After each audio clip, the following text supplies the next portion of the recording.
सबसे पहले तो जिनका नाम सुनते ही इन बकरा मुंडी दक्ष की औलादों की जल जाती है, उन नरसिंह संहारक वराह भेदी हरिहरंता भगवान शरभेश्वर को मेरा दंडवत प्रणाम। हरिहरंता इसलिए क्योंकि इस नाम से भगवान शरभेश्वर को ही जाना जाता है और यही चीज आगे इस वीडियो में सबसे बड़ा फैक्टर साबित होने वाली है। वैसे तो भगवान शरभेश्वर की सुप्रीमेसी विष्णु के पूर्ण अवतारों पर भरी पड़ी है और यही सबसे बड़ा कारण है कि ये बकरा मुंडी दक्ष की औलादे उन्हें एक्सेप्ट नहीं करना चाहते। एक्चुअली सच्चाई तो यह है कि इन्हें खुद भी नहीं पता कि भगवान शरभेश्वर को झुठलाया कैसे जाए। कोई कहता है कि शरभ अवतार ही फेक है, किसी ने गंड भैरुन की कहानी बनाई, तो किसी ने कहा कि नरसिम्हा खुद ही शांत हो गए थे। कोई कहता है कि दूसरे कल्प का है, तो कुछ बकरा मुंडी तो यहाँ तक कह देते हैं कि नरसिम्हा ने ही भगवान शरभ को मार दिया था।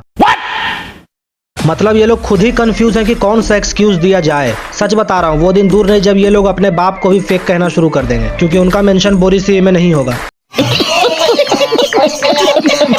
खैर, अब इन बातों को साइड करते हैं और देखते हैं कि क्या भगवान शरभेश्वर सचमुच काल्पनिक है। तो चलो यार शुरू करते हैं।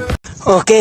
हाँ, तो सबसे पहले तो हम सब ये जानते हैं कि शरभ अवतार का मेंशन शिव महापुराण में मिलता है। जब नरसिंह जी ने हिरण्यकश्यप को मारने के बाद अपना आपा खोकर सब कुछ नष्ट करना शुरू कर दिया, तब भगवान शिव ने एक तेजमयी अवतार लिया, जिनके तेज के आगे समस्त सूर्य और चंद्रमा बिल्कुल ही कण हो गए थे। तब भगवान शरभ और नरसिम्हा का युद्ध शुरू हो गया, जिसमें नरसिंह जी को हार का सामना करना पड़ा। खैर, ये तो हो गई शिव पुराण की बात। अब जरा देखते हैं लिंग पुराण को। तो लिंग पुराण में इस इंसिडेंट का वर्णन हमें अध्याय 96 में ही मिल जाता है, जब सभी देवों की प्रार्थना स्वीकार करने पर भगवान शिव शरभ का अवतार लेकर नरसिंह का संहार करते हैं। ये तो हो गई शैव पुराणों की बात। अब जरा देखते हैं वैष्णव ग्रंथों का क्या कहना है इस बारे में। तो सबसे पहले पद्म पुराण के पाताल खंड में भगवान शिव के शरभ अवतार का मेंशन मिलता है, जहाँ उनका युद्ध भी नरसिंह से ही होता है। बस अंतर यह था कि वो नरसिंह रूप जालंधर का था। पद्म पुराण के बाद ये चीज वामन पुराण में भी देखने को मिलती है, बस इस बार वो रूप नारायण का था। अब बात करते हैं कालिका पुराण की। तो इसके 30वें अध्याय में भी भगवान शरभेश्वर का उल्लेख मिलता है, पर इस बार उनका युद्ध नरसिंह से न होकर वराह से होता है, जहाँ वो वराह का वध कर देते हैं। खैर, ये तो पुराणों की बात हो गई। अब बात करते हैं हमारे, आपके और सबसे ज्यादा उन जोकर्स के फेवरेट महाभारत पर, क्योंकि उनके लिए तो ये उनका बाप है। तो चलिए इससे भी देख ही लेते हैं। तो इसके वन पर्व के अध्याय 134 में अष्टावक्र जी बंदी के साथ हुए शास्त्रार्थ में 8 पैरों वाले शरभ का मेंशन करते हैं, और जिस भी ग्रंथ में भगवान शरभेश्वर का उल्लेख मिलता है वहाँ पर उनके 8 पैर ही बताए गए हैं। हालांकि इस बात को कुछ चुतिये विवेक देवराय के इस वाले स्टेटमेंट से काउंटर करने की कोशिश करते हैं, जहाँ उन्होंने शरभ के 8 पैर वाले को एक मिथिकल क्रिएचर कहा है, जिसे लेटर एडिट वर्जन में इंक्लूड कर दिया गया। तो विवेक देवराय के इस क्लेम को हमारे गुरु आदि शंकराचार्य जी ही काउंटर कर देते हैं, जब उन्होंने अपने परपंच सार तंत्र में भगवान शरभ को नरसिंह और वराह को भेदने वाला बोलकर भाष्य कर दिया। यानी कि जिस लेटर एडिट टेक्स्ट में उस मिथिकल क्रिएचर का मेंशन देवराय जी ने किया था, उससे कहीं पहले जगत गुरु ने उन्हें कोट कर दिया। तो मतलब साफ है, जिस शरभ का मेंशन अष्टावक्र जी ने बंदी के साथ हुए शास्त्रार्थ में किया, वो 8 पैरों वाला कोई मिथिकल क्रिएचर नहीं, बल्कि खुद भगवान शरभेश्वर ही है। एक और बात यह कि ये स्टेटमेंट विवेक देवराय का पर्सनल ओपिनियन है, तो ये उतनी ऑथेंटिसिटी प्रोवाइड नहीं करता, क्योंकि ये वही विवेक देवराय है जिन्होंने अर्जुन, नकुल और सहदेव के एग्जिस्टेंस पर भी सवाल उठाया है। ये वही है जिन्होंने ये क्लेम किया था कि महाभारत रामायण से भी पहले की घटना है। और तो और ये वही है जिन्होंने इन पाखंडियों की सो कॉल्ड लक्ष्मी अवतार माता द्रौपदी के वस्त्र हरण को भी जस्टिफाई किया है। I want to make a substantive point, and the substantive point is this: that when we look at the Mahabharata, let's not forget that it was written thousands of years ago, and therefore let us not use today's value judgments and today's norms and today's lens to judge what was right and what was wrong. So the substantive point, well, let me give 2 quick examples of that. One is, all of us are familiar with this incident of Draupadi being dragged to the assembly hall and being disrobed. 2 quick things about that incident. It's been depicted any number of times in films, calendar art, Raja Ravi Verma, you name it. What is Draupadi clad in? She is clad in a sari. For God's sake, did women in that day and age wear saris? No, they did not. Men and women, regardless, wore 2 pieces of garment. One below the waist, one above the waist.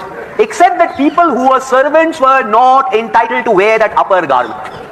Before this Draupadi incident happens, the 5 male Pandavas, having lost their independence, had already surrendered their upper garments.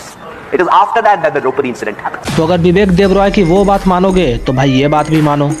ये बड़ी अच्छी बात कही आप।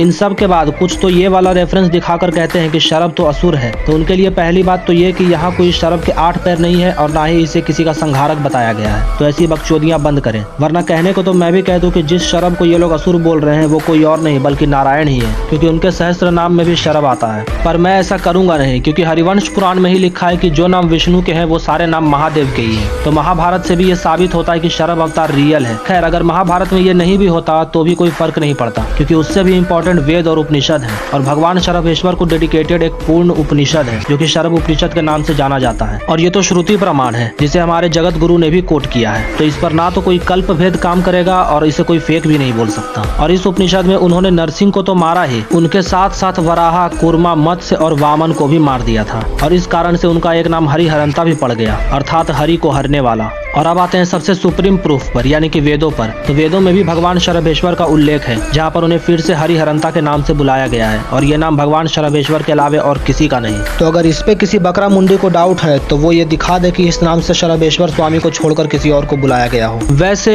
वेद में राम और कृष्ण का भी मेंशन नहीं है, यानी महादेव का ये अवतार डेमीगॉड विष्णु के राम और कृष्ण अवतार से भी ज्यादा ऑथेंटिक है। तो इन सब प्रमाणों से ये सिद्ध हो चुका कि भगवान शरभेश्वर परम सत्य हैं। लेकिन इसके बाद भी कुछ बोरी सी की नाजायज औलादे आएंगी और अपना भिंडी रोना शुरू करेंगी, जैसे मैं ये भड़वा। तो इसने मुझ पर फिर से एक रिप्लाई वीडियो बनाई जिसमें ये खूब रोया कि इसने अपने प्रीवियस वीडियो में ये कर दिया, प्रीवियस वीडियो में वो कर दिया, ब्ला ब्ला ब्ला। पर पूरी वीडियो में इसने जो किया उसे भिंडी रोना कहते हैं। पहले तो ये कहता है कि जिसने 60,000 कल्पों तक महादेव की तपस्या की वो विष्णु नहीं बल्कि ऋषि नारायण थे, क्योंकि यहाँ पे धर्मासन लिखा हुआ है। अच्छा, अगर ऐसा है तो यहाँ पर नारद मुनि ने श्री विष्णु जी की स्तुति करते हुए उन्हें यज्ञों के ओरिजिन से लेकर यज्ञों से जन्मा हुआ तक बता दिया, यानी कि विष्णु जी का जन्म यज्ञ से हुआ था। अब बोल, इसीलिए कहता हूँ कि बेटा अपने ये सड़े हुए लॉजिक किसी और के सामने लगाया कर। ऊपर से 60,000 कल्पों तक ऋषि नारायण तपस्या करेंगे, क्या कोई मुझे बताएगा कि वो कितने समय तक धरती पर रहे थे? फिर से ये अपने पुराने वाले क्लेम करता है और कहता है कि महादेव का जन्म विष्णु से हुआ है। वैसे तो मैंने पहले भी इस बात का काउंटर कर दिया था, पर आज फिर से बताता हूँ कि बहुत जगह ये भी लिखा है कि उनका जन्म ब्रह्मा जी से भी हुआ था। तो रियलिटी क्या है फिर? इसका जवाब यह है कि विष्णु से रुद्र कपारदिन और ब्रह्मा से रुद्र नील लोहित का जन्म हुआ था। और मुझे सच में महादेव के पूरे नाम नहीं पता, क्योंकि संसार में सारे नाम उन्हीं के हैं, इवन विष्णु नाम भी उन्हीं का है। और फिर से ये अपने हरिवंश पुराण वाला रेफरेंस दिखाते हुए कहता है कि महादेव सुदर्शन को नहीं रोक सकते। तो पहली बात ये कि मुझे कोई बताओ यार कि इसके रेफरेंस में ये कहाँ लिखा है कि महादेव सुदर्शन को नहीं रोक सकते? अरे वो तो महादेव ने ही उन्हें दिया था, मतलब सुदर्शन खुद महादेव की आज्ञा से नारायण को फॉलो करता है। फिर ये कहता है कि त्रिशूल ऋषि नारायण का कुछ नहीं बिगाड़ सकता। तो बेटा यहाँ त्रिशूल के फुल पोटेंशियल का कोई मेंशन नहीं है। खैर पोटेंशियल तो तू छोड़ ही दे, फुल पोटेंशियल के साथ पाशुपतास्त्र ही उनके लिए काफी है। ये कहता है कि हलाहल कुछ नहीं बिगाड़ सकता नारायण का, क्योंकि वो इमॉर्टल है, अनमैनिफेस्ट है, अनडिस्ट्रक्टेबल है। चड्ढा समझाओ, इसे समझाओ। जो सिर्फ महादेव के पाशुपतास्त्र से ही मर सकते हैं वो भला इमॉर्टल कैसे हो गए? और ये चीज तो हमारे गुरु आदि शंकराचार्य जी ने भी बोली है कि ब्रह्मा विष्णु सब अपनी अपनी आयु पूरी करके मर जाते हैं, सिर्फ महादेव ही रहते हैं। तो जो अपनी आयु पूरी करके मर जाता हो वो भला इमॉर्टल कैसे हो सकता है? यानी महाभारत का ये रेफरेंस भी बिल्कुल 100% एक्यूरेट है कि पाशुपतास्त्र से डेमीगॉड विष्णु को मारा जा सकता है। वैसे आदि शंकराचार्य जी से एक और बात याद आई कि मैंने प्रीवियस वीडियो में उनका नाम क्या ले लिया, इसकी तो फट के हाथ में आ गई। कहता है कि बोरी से प्रूफ ना कर पाने पर मैंने उनका नाम ले लिया। तो बेटा जब मैंने बोरी से तेरी लुंगी उतारनी शुरू की तो तूने उपमन्यु वाला भिंडी रोना शुरू कर दिया, तो मैंने भी जगत गुरु का नाम ले लिया। ये कहता है कि शिव पुराण फेक है, तो बेटा इसे भी उन्होंने ही कोट कर रखा है, यानी कि ये तेरी सोच से भी ज्यादा पुरानी और ऑथेंटिक है। इसके बाद इसके फिर से वही पुराने वाले क्लेम्स की युद्ध में ये हुआ वो हुआ, तो इसके काउंटर में मैं फिर से पुराने वाले रेफरेंसेस दिखाकर आपका और अपना टाइम वेस्ट नहीं करूंगा। ये कहता है कि शायद मुझे इंग्लिश नहीं आती। अच्छा, और बेटा तुझे तो जैसे बहुत इंग्लिश आती है, तो ये क्या है फिर? अरे कहना क्या चाहते हो? वैसे मैं यहाँ किसी के लैंग्वेज का मजाक नहीं उड़ाना चाहता था, पर इसने स्टार्ट किया तो मैंने जवाब दे दिया। इसने अपनी प्रीवियस वाली वीडियो में एक और बात बोली थी कि सभी कर्ण फैंस महादेव के भक्त होते हैं, यानी कि अधर्मी, और अर्जुन भक्त विष्णु भक्त होते हैं, यानी कि धर्मात्मा। बिल्कुल, अर्जुन भक्त विष्णु भक्त बिल्कुल